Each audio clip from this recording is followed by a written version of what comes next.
बिस्मिल्लाहिर्रहमानिर्रहीम। मेरे प्यारे पाकिस्तानियों, आप देख रहे हैं अपना यूट्यूब चैनल पाकिस्तान जिंदाबाद। और मैं हूं आपके यूट्यूब चैनल पे आपके साथ आपका इब्न हसन। मेरा सलाम कबूल फरमाइए। हमारा आज का वीडियो का अनवान है पाकिस्तान की पसमानदगी, तबाही, बर्बादी की वजह। तो बढ़ते हैं जल्दी से वीडियो की तरफ ताकि वीडियो तवील ना हो। यूं तो बेशुमार वजूहात हैं, लेकिन आज हम बुनियादी वजह की तरफ थोड़ा सा देखते हैं कि बुनियादी वजह आखिर क्या है। तो यहाँ मैं ये अर्ज़ करूँगा कि जब किसी भी मकान की, किसी भी इमारत की बुनियाद ही टेढ़ी रख दी जाए, अगर टेढ़ी ना भी हो और उसे जानबूझकर टेढ़ा कर दिया जाए, तो वो फिर इमारत तो पायदार नहीं होती ना। यही बात रोकता आगे मैं कुछ नहीं कहना चाहता। अस्तगफिरुल्लाह, जो हकायक हैं तो अर्ज़ करता चलूँ कि एक तो हमने इस बारे आज तक पूरी कौम को अबहाम में रखा है। हमारे दानश्वरों ने जो राय आमा तश्कील देते हैं, उन्होंने या तो जानबूझकर ऐसा किया है या फिर उन्होंने रियासती हुकूमती जबर की वजह से ऐसा किया है। उन्होंने दयानतदारी से हमें ये वजूहात नहीं बताई और क़याम पाकिस्तान की उन्होंने वजह नहीं बताई कि क़याम पाकिस्तान किस तरह अमल में आया। आया ये वोट की ताकत से वजूद में आया? आया ये बंदूक और बूट की ताकत से आया? आया ये जॉगर और वीगो डाले की ताकत से वजूद में आया? या फिर जो जो कि करीने क्यास है सबसे ज़्यादा, या फिर साम्राज्य की मुस्तकबिल की ज़रूरतों के मद्देनज़र ये कायम हुआ? तो ज़्यादा करीने क्यास आखिरी बात ही है। हमें खुले दिल से दानश्वरों को दावत देनी चाहिए, अहले फ़िक्र को दावत देनी चाहिए कि वो उस पर खुले दिल से मुकालमा करें और जो सही बात तो वो कबूल करें। हमें पाकिस्तान को कायम दयम रखने के लिए एक बार फिर 1947 में जाना होगा, वहाँ से इस शुरू सफ़र करना होगा, फिर बात बनेगी। वगरना ये हम मरम पट्टी जितनी मर्जी करते रहें, कैंसर फैलता जाएगा।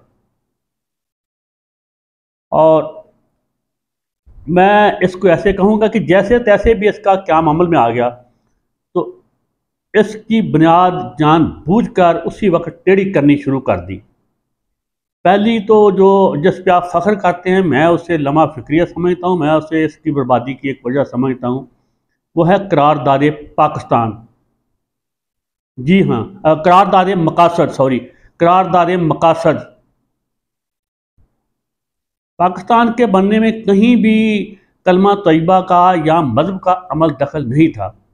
ये तो नौजवानों ने जब ये तहरीक चली थी तो 2-3 नारे ईजाद किए थे जो सिर्फ मशरक़ी पंजाब में लगते थे, बंगाल में तो नहीं लगते थे ये मशरक़ी पाकिस्तान में।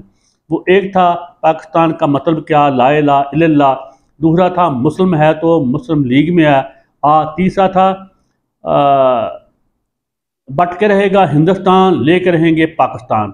ये तो तहरीक के नारे थे, या इंतखाबी जिस तरह नारे होते हैं वो था। ये कोई मुस्लिम लीग का मंशूर तो नहीं था कभी भी।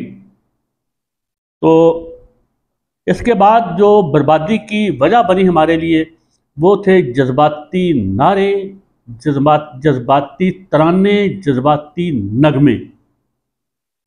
उसमें शायरों का ग़ुलूब भी था जो हमें आज तक बताते आए हैं हम जिंदा कौम हैं, खाक जिंदा कौम हैं, 76 साल में से जुल्म जबर बर्दाश्त करते आ रहे हैं।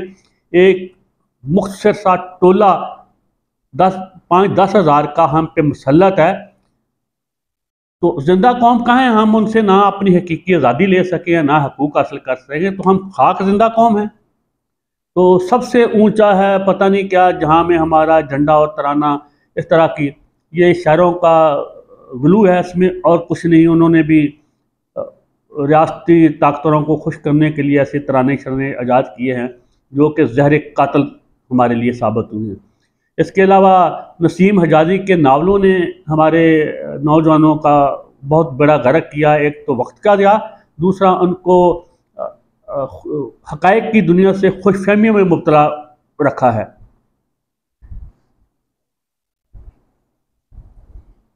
इसके अलावा एक और चीज़ है जिसने हमारा बड़ा गर्क किया है, वो है बेमकसद दुआएं बददुआएं, यानी दुश्मन के हर हम दोनों ईदों की नमाज पर, जुमे पे, शब बरात पे हम दुश्मन की तोपों में कीड़े डालते हैं और पाकिस्तान को पता नहीं क्या क्या कहते हैं। चलते चलते ये अर्ज़ करता चलूँ कि पाकिस्तान 14 अगस्त को नहीं बना था। पाकिस्तान बनना क्या था? क्या ऐसे किसी मिस्त्री ने बनाया था? इसे लकड़ी से तराशा था, लोहे से या किसी लोहार ने? ये तो अज़ल से यही मौजूद है। तो हिंदुस्तान ने तो आज़ाद होना था, कोई कुछ भी ना करता, क्योंकि अंग्रेज़ इस काबिल नहीं रहा था कि वो इस पे काबिज मजीद रह सके। उसे तो दफ़ा होना था अपने इंग्लिस्तान। तो जब ये आज़ाद हुआ तो हिंदुस्तान पाकिस्तान एक ही लम्हे इकट्ठे आज़ाद हुए थे। फिर इसे मौलवियों ने तड़का लगाया 27वें रोज़े का। वो 14 तारीख को बनता था, 14 अगस्त को। तो उन्होंने कहा जी ये तो 27 के रोज़ और पता नहीं किस किस मुबारक रोज़ ये बना है, और ये खुदाई राज है। खुदाई राज की यार क्या है इसमें? कौन सा खुदाई राज है? यही राज है। अगर ये इतना खुदाई राज था, इसे फिर आपने इस्लाम का किला तराशा, ये भी ज़हर कातल था हमारे लिए। आधा किला तो 23 साल बाद मुनहदम हो गया, वो तो गिर गया। बाकी का जो किले का हाल है वो आप देख लें, वो भी डिफॉल्ट है। ये चीज़ें जिन्होंने फिक्री तौर पे बड़ा गर्क किया है। जब किसी चीज़ की फिक्री बुनियाद दुरुस्त ना हो तो अमली बुनियाद दुरुस्त हो नहीं सकती, या नामुमकिन है।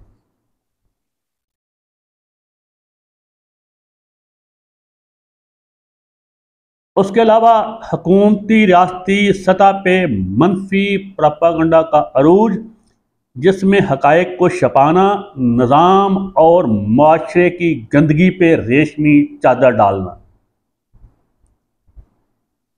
उबाश यजीदी हुक्मरानों के कसीदे पढ़ना, सच बोलने वाले मुहिब्बे वतन अफराद को बागी, गद्दार, दहशत गर्द करार देना। मैं आपको वजूहात बता रहा हूँ जो हमारी पसमानदगी, तबाही, बर्बादी की वजूहात हैं, ज़रा सुनते जाइए।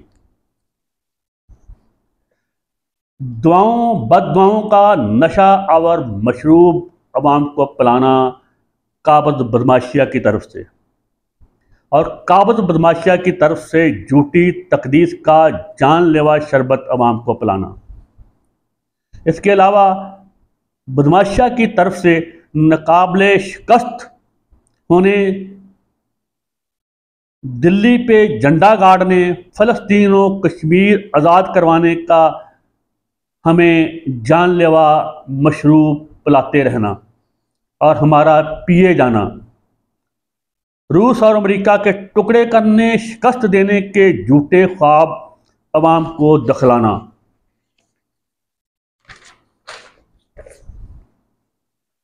और ये मैं पहले ही बता चुका हूँ कि ये झूठा प्रोपेगेंडा करना कि पाकिस्तान कलमा तैयबा और मज़हब की बुनियाद पे कायम हुआ था, जो कि बिल्कुल गलत और लगव बात है।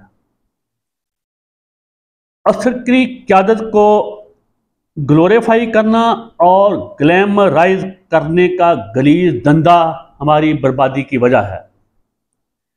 हर मसले का हल अस्करी क़यादत में ढूंढने का ढोंग रचाना कि ये वापदा नहीं चल रही तो अस्करी जर्नलों को ले आओ, रिटायर्ड या हाजिर को। ये स्कूल नहीं चल रहे तो उनको ले आओ। ये जानबूझकर बाकायदा मनसूबा बंदी के तहत ये किया जाता रहा है। आगे मैं खुतबा इलाहाबाद पे चला जाता हूँ। सन 1930 में, ये 30 दिसंबर 1930 को ऑल इंडिया मुस्लिम लीग की कॉन्फ्रेंस में इलाहाबाद में अल्लामा इकबाल साहब ने खुतबा दिया था। मैं बस इसे जो मर्ज़ी समझ लें, मैं अज़रा तफन्नन कह रहा हूँ कि गालिबन इस खुतबे से भी दो नंबरी की गई है पाकिस्तान के हालात व वाक़यात को देखते हुए। तो उसे मैं इस तरह कह देता हूँ कि गालिबन अल्लामा साहब ने इस तरह कहा होगा,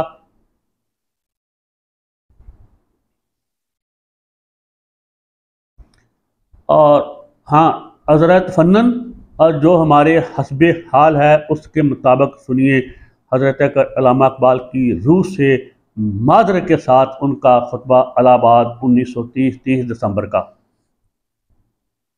हिंदुस्तान के शुमाल मगरब में दो आज़ाद ममलकतें कायम होंगी।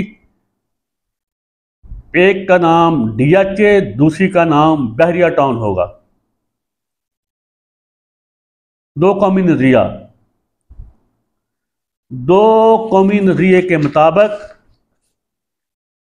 अल्लामा इकबाल का फरमान कुछ यूं होगा शायद, शुमाल मगरबी खिता पे मुश्तमिल मुसलमानों की रियासत में दो कौमें होंगी।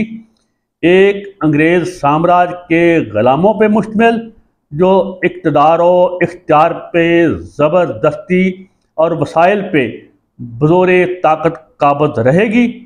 दूसरी कौम 98% ग़ुलामों की आबादी पे मुश्तमिल होगी, जिन्हें ना तो हतमी हकीकी आज़ादी नसीब होगी और ना ही बुनियादी इंसानी हकूक़ हासिल होंगे, और ना ही वसाइल में उनका हिस्सा होगा। उनके हिस्से में सिर्फ़ और सिर्फ मसाइल आएंगे तमाम तर। ये दो कौमी नज़रिया था गालिबन हज़रत अल्लामा इकबाल का।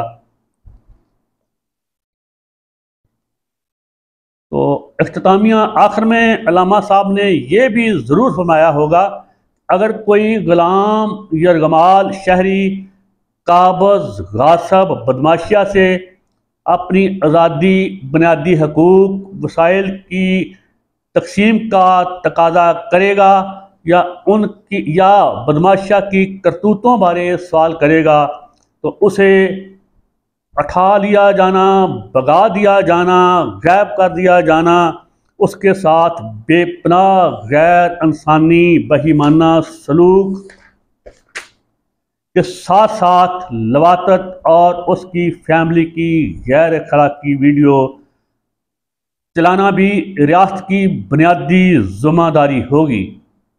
अगर कोई सरफिरा ताकतवरों के सामने सजदा रेज़ नहीं होगा तो उसे और उसके साथियों को बागी, गद्दार, दहशतगर्द करार देकर उम्र कैद, कोड़े और सजाए मौत जैसी इबरतनाक सदा देना भी काबज़ गासब टोले का बुनियादी फ़र्ज होगा। और इस सारे अमल में काबज़ टोला खुद ही मुदई, खुद ही गवाह, खुद ही तफ्तीशकार और खुद ही जज होगा। गुलाम अवाम इस सारे अमल में 76 साला दौर में गुलाम अवाम ने भी अपने तरीका से बदमाश काबज़ टोला से बदला लिया।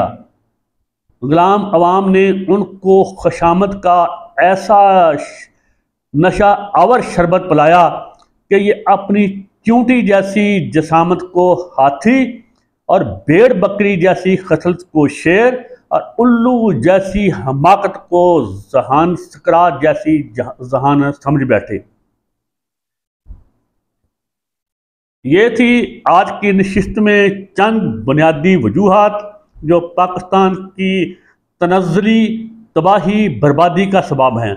और भी बंदा नचीज़ अपनी कम इल्मी, कम फहमी, कम मालूमात की बुनियाद पे जो भी मेरे पास होगा वो आपसे शेयर करता रहूँगा।